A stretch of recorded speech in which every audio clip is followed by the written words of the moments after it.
शिवजन्मोत्सव मध्यवर्ती महामंडळाच्या वतीने डाळिंबी आड इथे बांधण्यात आलेल्या नवीन वास्तूचे पूजन मोठ्या उत्साहात संपन्न झाले। यावेळी छत्रपती शिवाजी महाराज यांची सिंहासनाधीश्वर मूर्तीची प्राणप्रतिष्ठापना करण्यात आली। यावेळी मध्यवर्ती महामंडळाचे राजन जाधव यांनी अधिक माहिती देताना नव्या वास्तूसह अभ्यासिकेचे देखील नियोजन करण्यात आल्याचे सांगितले।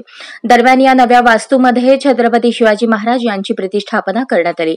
सर्वप्रथम फ्रेंडच्या सहाय्याने छत्रपती शिवाजी महाराज यांच्या सिंहासनाधीश्वर मूर्तीला बाहेर काढून स्वच्छ करण्यात आले। त्यानंतर सदर मूर्ती नव्या वास्तूमध्ये विराजित करण्यात आली।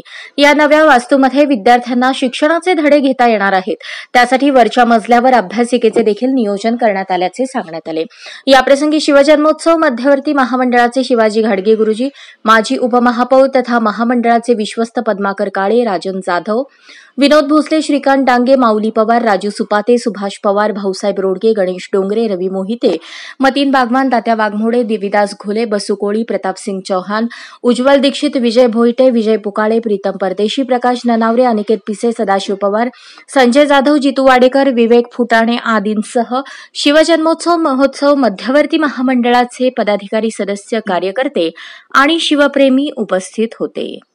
जन्मोत्सव मध्यवर्ती महामंडळाच्या वतीने परंपरा 50 वर्षापासून 50 ते 60 वर्षापासून आपल्या शिवजयंती साजरी करत होतो। नेहमी आम्हाला अशी अडचण पडत की छत्रपती शिवाजी महाराजांचा पुतळा ठेवायचा कुठं।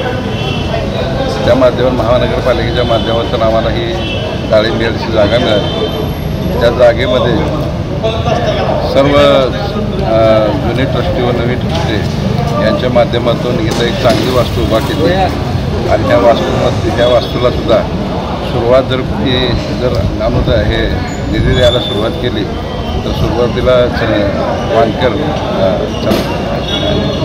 विक्रांत वानकर यांनी निधी दिला। नंतर रणजितसिंह मोहिते पाटील यांच्या माध्यमातून सुद्धा आम्हाला निधी मिळाला आणि आमदार आपले